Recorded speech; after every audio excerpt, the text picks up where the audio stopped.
Welcome to today's meeting and thanks for joining us from different countries and different continents.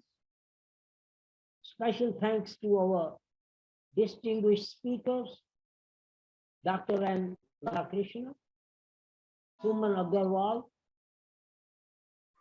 Dr. Vishnu Prasad, Paul Mallet, and Dr. David Adams, and Andrew Ginestet. We are looking forward to hear your valuable contribution. We have an important campaign on how we can establish ministries for peace in India and other countries. India especially, because India is a country proud to have extraordinary peace builders like Gandhi, Gautam Buddha, Mahavir, and Emperor Ashok. Dear friends, Andreu Ginestet. Andreu is an author, sculptor, founder of Koba Institute in Wuppertal, Germany, and many other things he does. He will tell himself. So, Andreu, the floor is yours. Please welcome Andreu Ginestet. Andreu. Yes. Hello. Thank you. We are sharing offices, so I'm running out as to free the office and have only one voice speaking. Thank you very much for the introduction, Vijay. And I would like to let you know that I've been in contact with Vishnu Prasad for a long while to talk about his interests on peace. I'm very happy he managed to enter our meeting today and to discuss and to take the floor for his own presentation. And then I would like to thank you very much, David, for your words regarding the international connection regarding India. For you to know, I'm talking in terms of a silent diplomat in the background with Indian people since 2 days before the war, and helping exactly in the terms that you presented.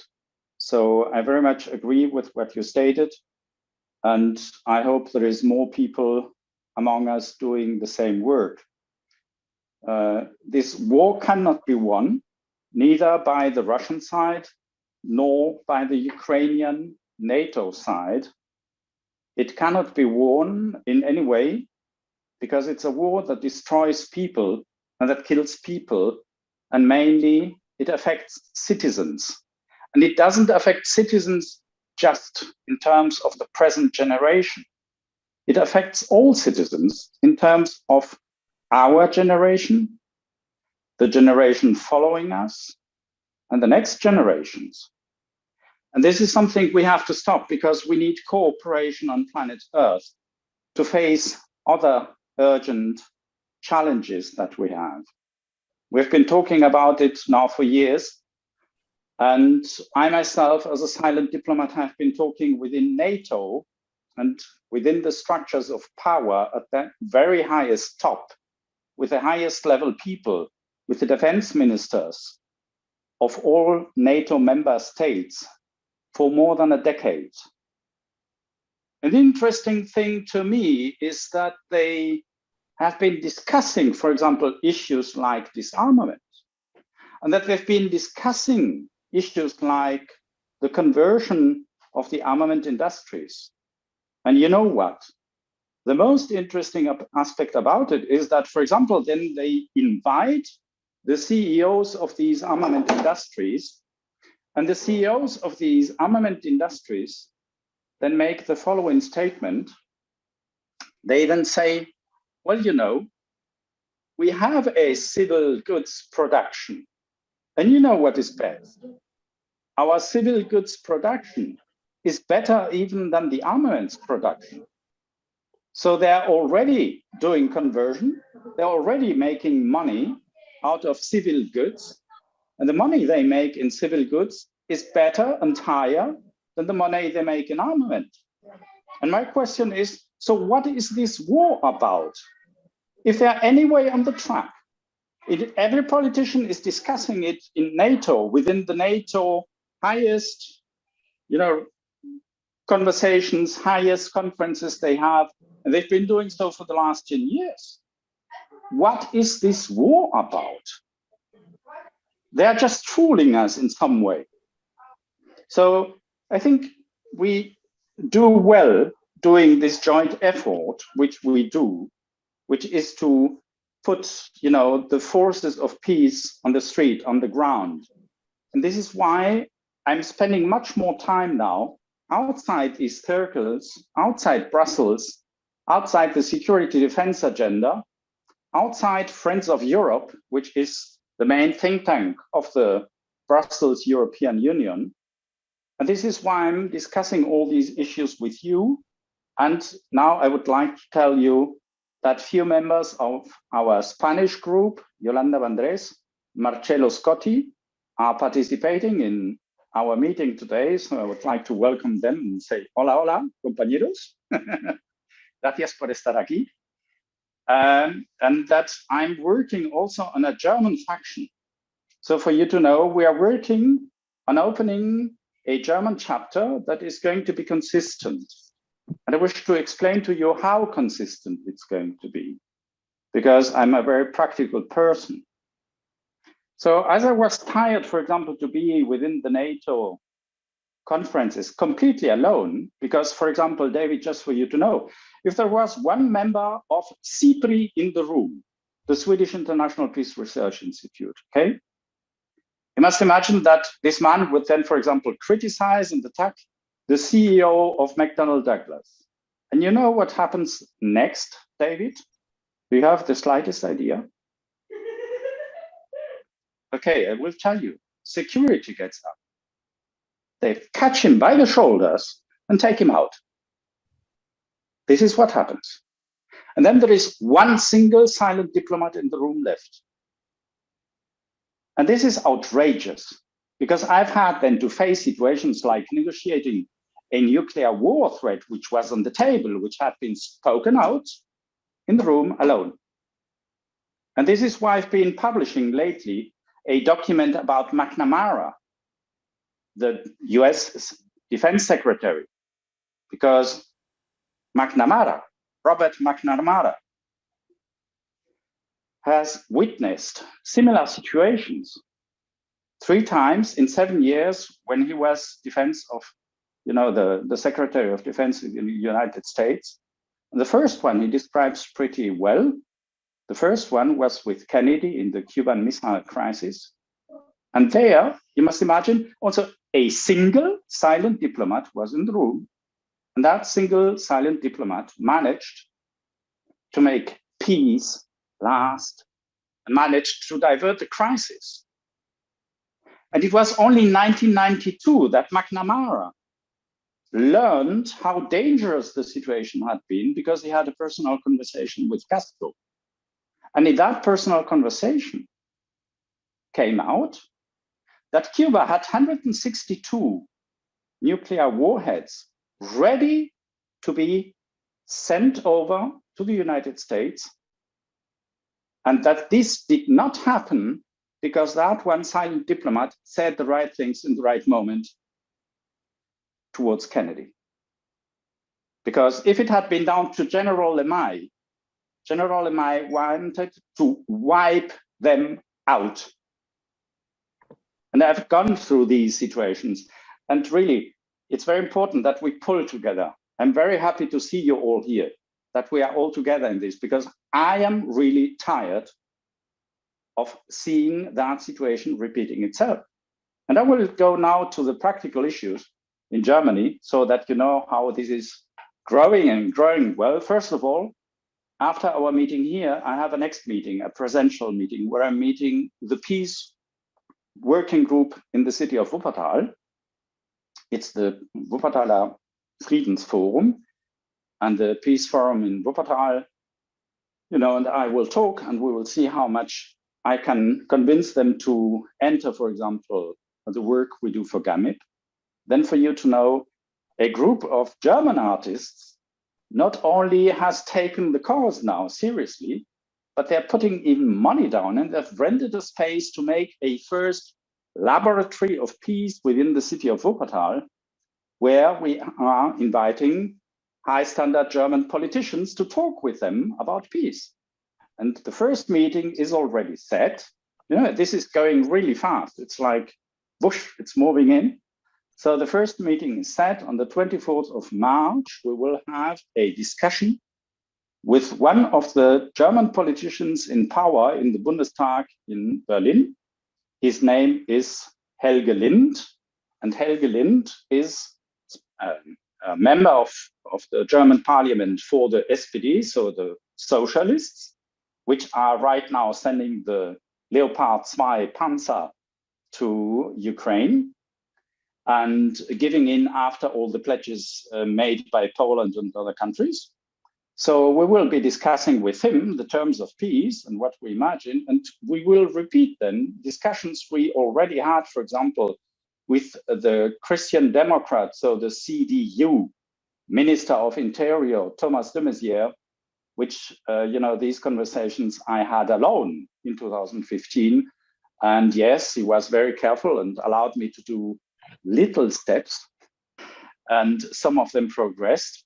And this is where we're standing. So we are just, talking to all the political parties, and this peace laboratory set up by this group of artists is going to really work as a melting pot, a meeting point.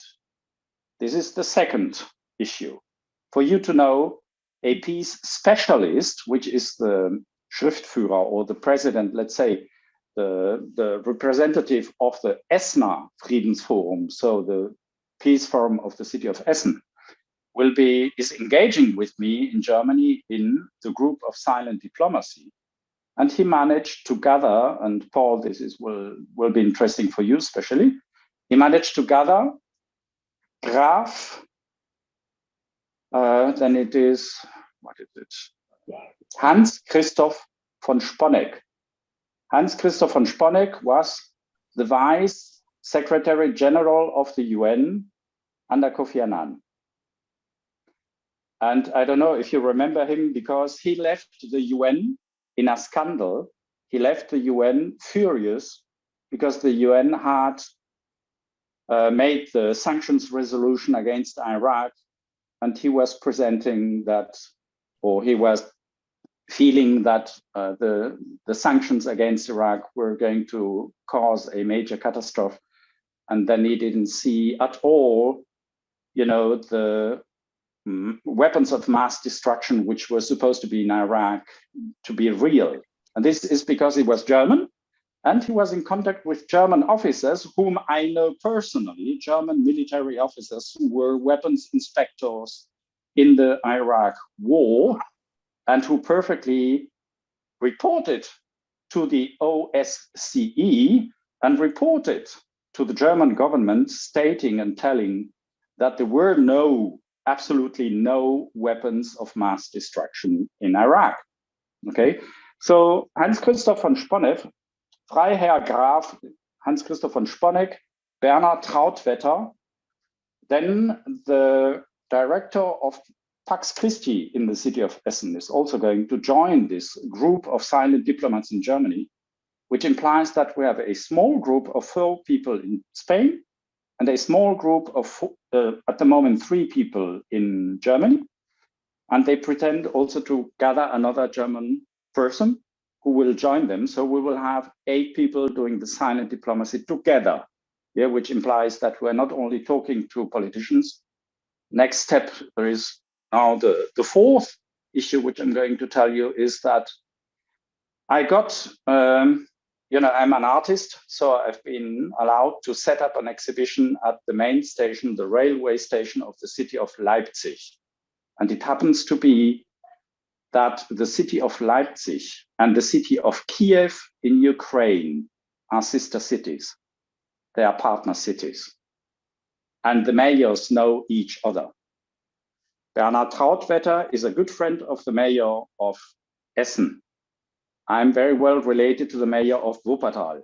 So what we will do is a connection between the mayors and see if we can then at my exhibition or a parallel event that we are building up, that we are setting up to my exhibition, set up also diplomatic conversations, first with Vitaly Klitschko, and then further with the president of Ukraine.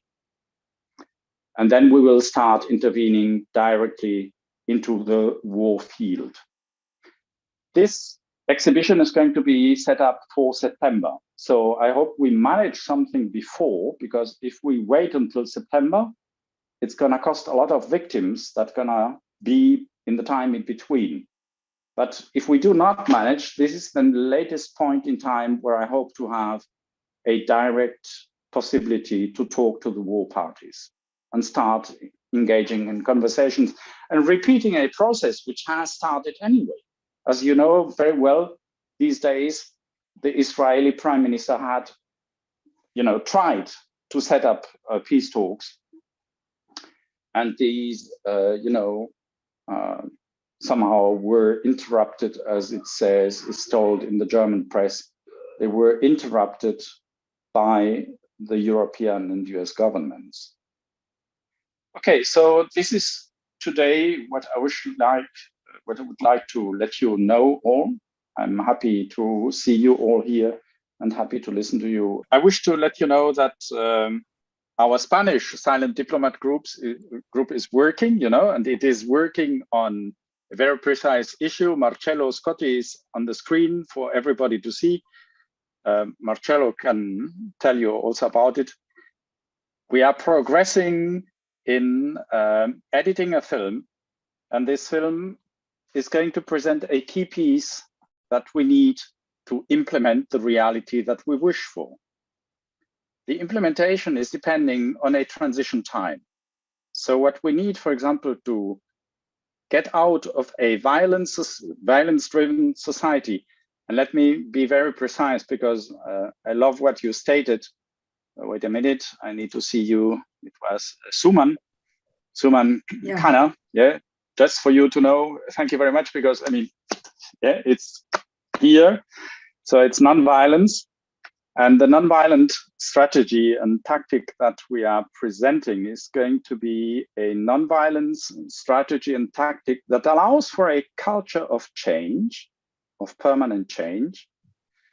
And what we present is a plan. So it's a strategy, which is not the same as a tactic, because a strategy is a general idea that can be applied in every country, but it must be adapted, which is the tactical part of it. Okay. So the strategy we're going to present is going to be a 7-year strategy.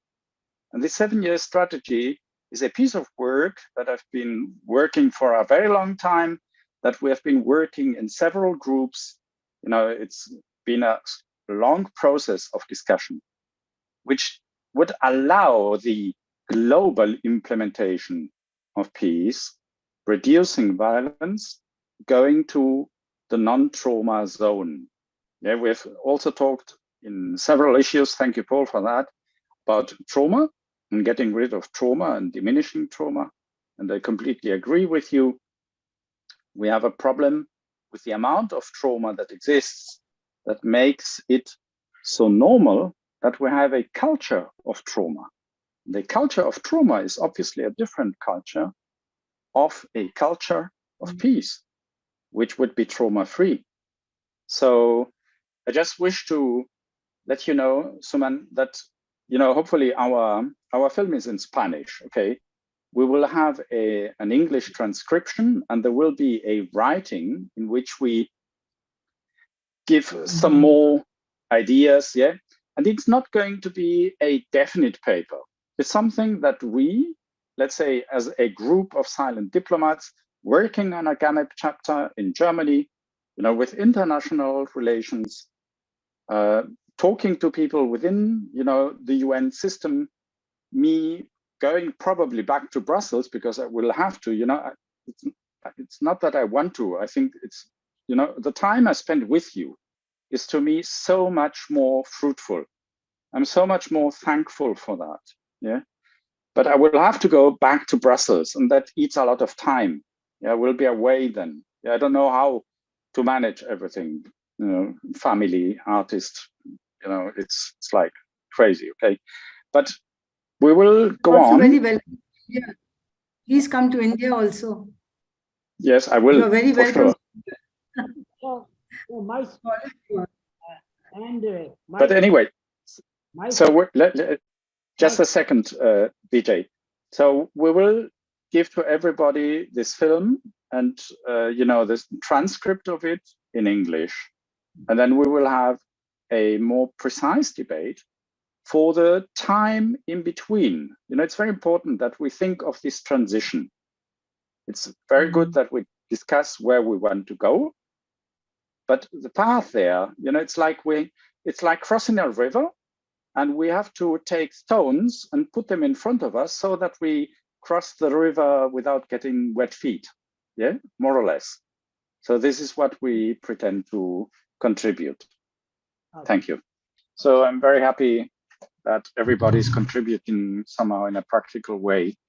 I guess that best will be if we get some kind of summary or, let's say, record of what we've been discussing. I'm trying to join some links, some of the things we've been saying. I've made a handwritten protocol, which I will, you know, put digitally. So I will try to add some notions.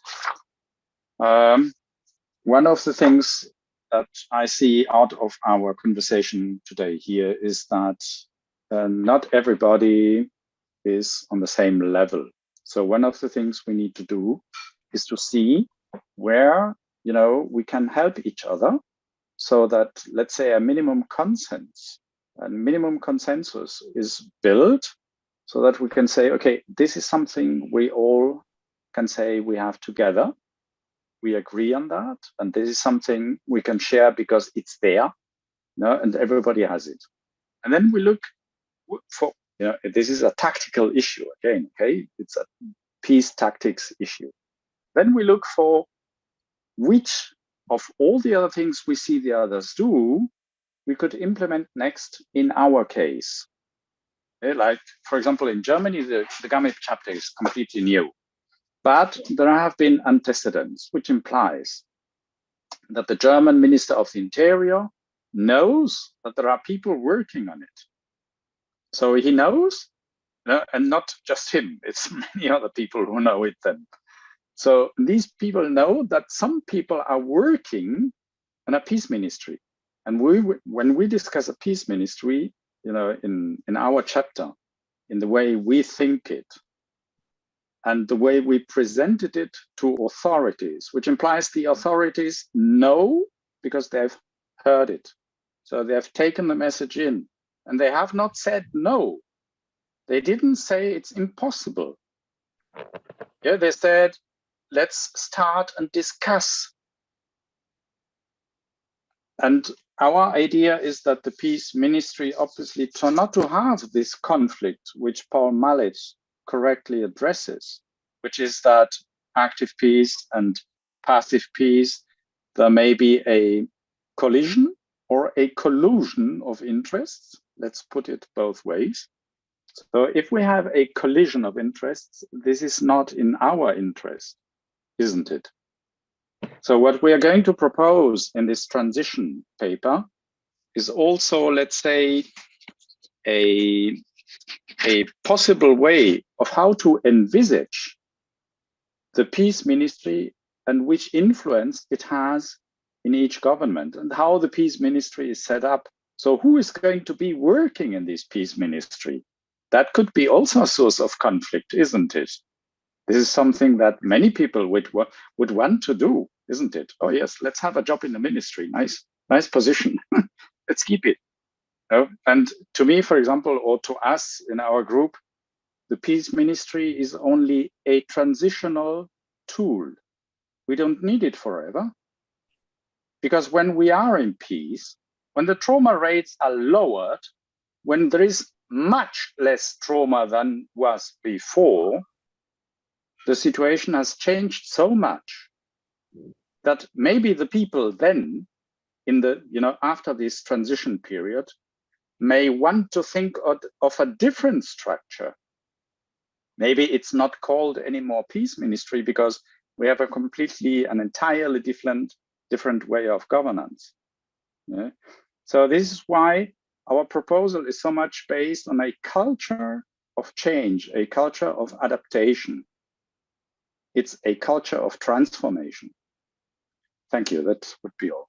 So let me just have a funny last sentence. David, this goes for you, and the image you gave us of the mountain that we are climbing to the top, I've used this same image in several conferences I gave in the several world global conferences of criminology I assisted to. And very interestingly, in my book Pax, I have a picture where, I use the fast track. That is not climbing up to the top, it's making a tunnel through the mountain. In order to speed up, we can climb up, but we can make a tunnel through the mountain if we imagine that peace is a mountain of Swiss cheese, which has holes anyway, right? Okay, so I would like to, end this in a humorous way, because we really have to rethink our strategies every time we face a new problem.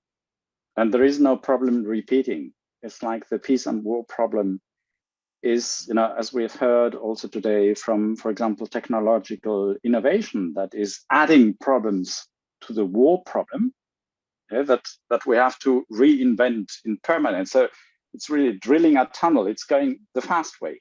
Yeah? And this is something that we can learn from economists like American economist, which maybe Bernie, you're not gonna like, I don't know, Bernie, it's Jeffrey Sachs, which I'm mentioning. Jeffrey Sachs, He's okay. Yeah. Okay. Yeah, no problem. Okay, but Jeffrey Sachs, is the one saying that a social change, yeah, right? 2 years. 2 years. And I'm serious about it. So I close the meeting and have a wonderful evening, night, morning, wherever you are.